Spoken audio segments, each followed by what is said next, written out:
The one question people ask me everywhere I go is, what is the secret of the grace of God upon your life? I have thought about it sincerely so that I will give an honest answer. I used to think it was my fasting.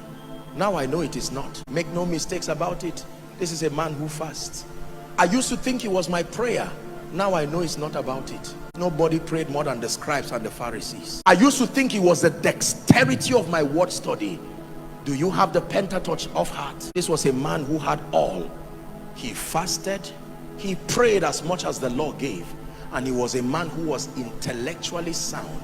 Yet he came to Jesus and said, I'm not seeing this work. And Jesus said, there is something. We need to go beyond the gates of your fasting, beyond the gates of praying, as important as that is, and get to your heart. The greatest secret of doing business with God is a heart that is broken, a heart that is surrendered, a life that is completely dead. Write it down.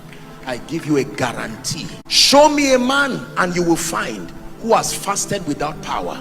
Show me a man and you will find who has prayed without results. Show me a man and you will find who has studied without results. But show me a man who is broken and dead. I will show you a man who has found the fountain of power, who has relevance with God. Please listen to a key that I give you tonight. I am not in any way downplaying these spiritual exercises, but we live in a world where we have built monuments around these things, and we have confused the generation because many of them have done these things well-meaning, like the rich young ruler, yet they have found out that that power did not come, and they are asking questions. That's why they may seem to suspect anybody carrying it, because they are saying, I've obeyed everything you said.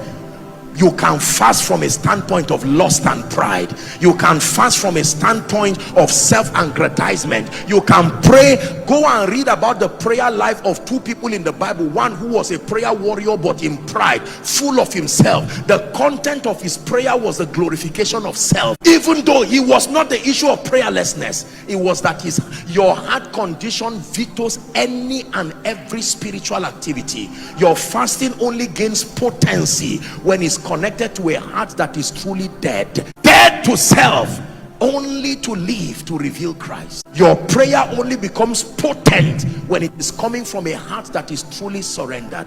I submit to you the greatest secret behind the hand of God upon my life.